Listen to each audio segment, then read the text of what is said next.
Selamat berjumpa kembali dalam channel YouTube Meniti Jalan Insan Mustaqim edisi yang ke-12. Pada edisi yang ke-12 ini akan membahas tentang sifat-sifat Allah yang wajib kita ketahui. Ini bagian yang pertama. Khususnya pada edisi ini akan menjelaskan tentang sifat nafsiyahnya Allah. Assalamualaikum warahmatullahi wabarakatuh. Bismillahirrahmanirrahim. Alhamdulillahillazi atana bil wahidiyati bifadli rabbina. Alhamdulillahi salatu wassalam alaika wal ali ya khairal anam. Rabbun karim wa anta zu khulqin azim. Pasfa'lana indal karim.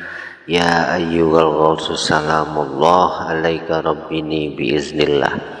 Wanzur ilayya sayyidi binazrah musilatil lil hadratil aliyah amma ba'du.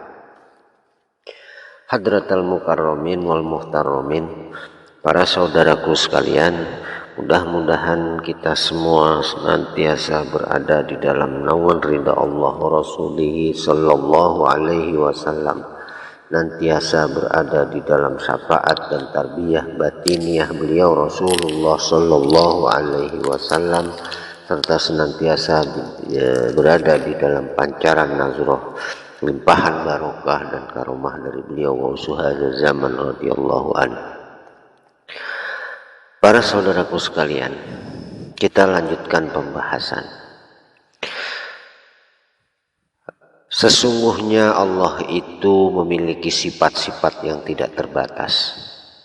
Namun tersebut di dalam kitab Aqaidul Iman bahwasanya setiap mukmin, yaitu orang-orang yang mengaku dirinya beriman kepada Allah Subhanahu wa taala, wajib minimal meyakini dan percaya bahwasanya Allah itu memiliki 20 sifat yang wajib baginya, ditambah memiliki dengan 20 sifat yang mustahil baginya, serta ditambah satu sifat yang jaiz baginya. Sehingga jika dijumlahkan keseluruhannya menjadi 41 sifat. Dan ke-41 sifat tersebut itulah yang kemudian dikenal dengan sebutan 41 aqaid yang wajib diiktikadkan atau wajib diyakini. Kemudian dari ke-41 sifat yang wajib diiktikadkan tersebut di atas,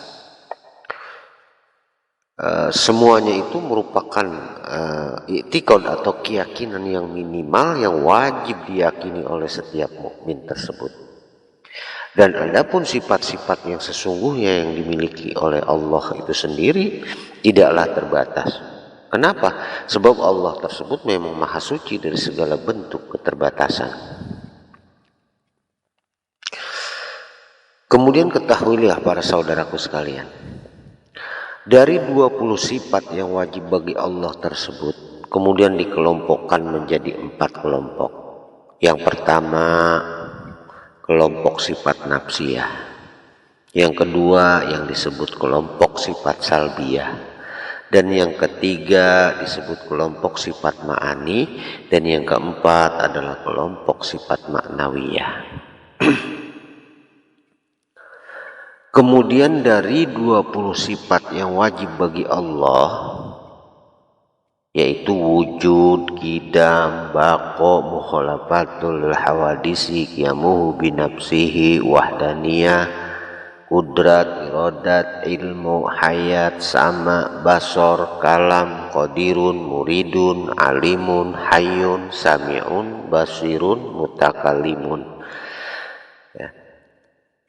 Dari 20 sifat yang wajib bagi Allah yang telah saya sebutkan tersebut, maka yang masuk ke dalam kelompok sifat nafsiyah itu hanya satu, yaitu sifat wujud atau sifat keberadaan. Kemudian yang masuk ke dalam kelompok sifat salbiyah itu ada 5.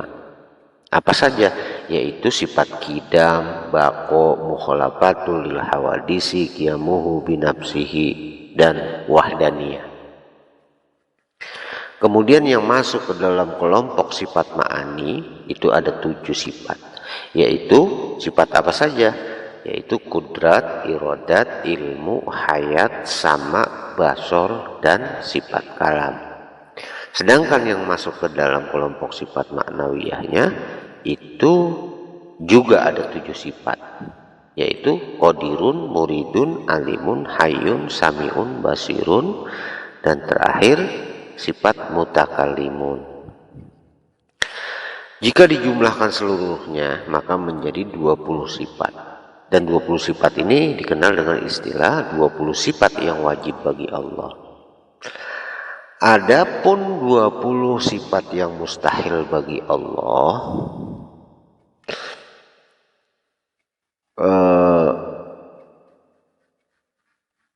adapun 20 sifat yang mustahil bagi Allah otomatis juga berjumlah 20.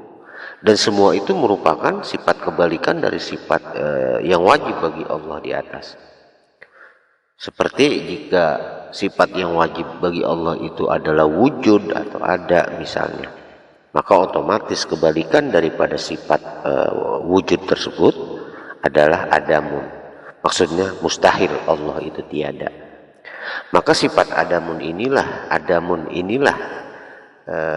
yang merupakan sifat yang kebalikan dari sifat wujud di atas, dan otomatis menjadi sifat yang mustahil bagi Allah tersebut.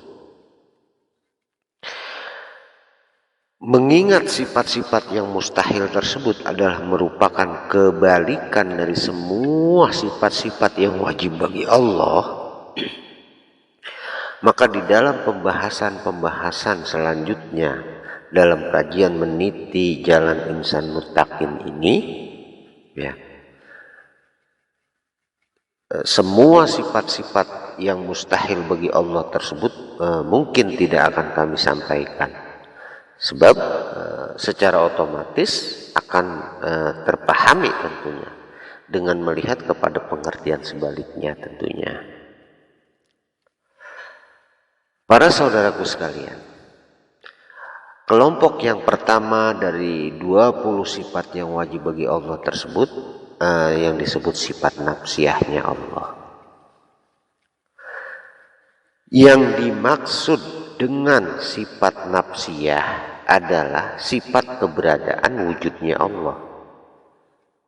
Dan perlu diketahui sifat ini merupakan pokok atau intinya, di mana semua sifat-sifat Allah yang lainnya justru melekat kepada sifat nafsiyah tersebut.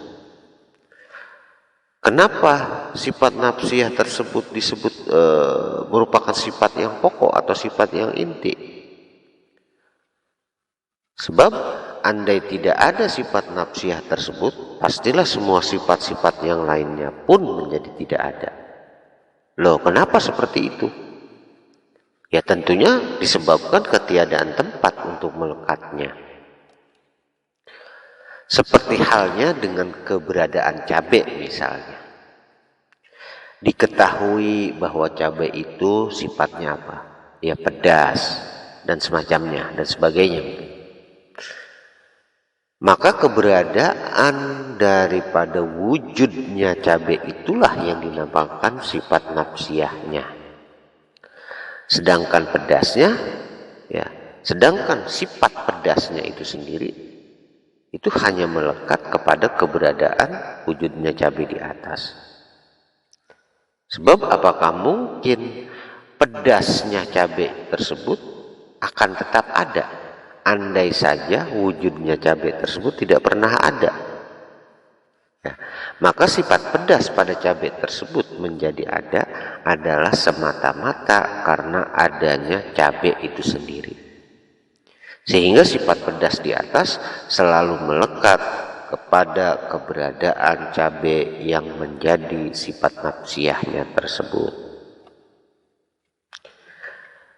Maka begitu pula dengan sifat-sifat yang melekat kepada wujud keberadaan Allah tersebut. Maka karena Allah itu wujud, karena Allah itu ada, maka menjadi ada pula lah semua sifat-sifatnya yang lain, yang tentunya melekat kepada sifat wujud atau kepada sifat nafsiyahnya Allah tersebut. Maka sifat nafsiyah atau sifat wujud bagi Allah tersebut adalah merupakan sifat yang wajibul wujud adanya, wajib adanya. Adapun pembahasan mengenai sifat wujud atau sifat nafsiyahnya Allah tersebut tentunya tidak perlu kita bahas lagi di sini. Kenapa? Sebab secara prinsipnya semua pembahasan yang telah kami sampaikan sebelumnya dari awal hingga yang terkini, terutama dari mulai edisi yang 6, 7, 8, 9, 10 hingga yang terkini, semuanya itu berkisar pada pembahasan bagaimana membuktikan adanya Allah tersebut, baik secara akliyah, secara adiyah maupun secara nakliyah, yang kesemuanya itu telah dijelaskan pada pembahasan sebelumnya. Tetapi yang menjadi intinya adalah agar akal pikiran tersebut dapat menerima dan dapat membenarkan bahwasannya Allah itu memang sungguh-sungguh ada, sungguh-sungguh wujud. Dengan kata lain, akal pikiran kita itu benar-benar mentasdikkan bahwasanya sifat nafsiyahnya Allah itu memang sungguh-sungguh ada. Sehingga dengan pembenaran atau tasdik akal pikiran itulah pada akhirnya hati dapat meyakininya atau dapat mempercayai keberadaannya. Demikian para saudaraku, materi yang saya dapat sampaikan untuk edisi kali ini. Dan akhirnya saya Mursidi Sukriyadi memohon maaf yang sebesar-besarnya atas segala khilaf dan kesalahan. Ambillah yang baiknya dan buanglah yang buruknya. Jangan langsung Anda terima semua yang saya sampaikan, tetapi cernaklah, bahkan bila perlu diskusikanlah dengan orang-orang yang ahli di bidangnya.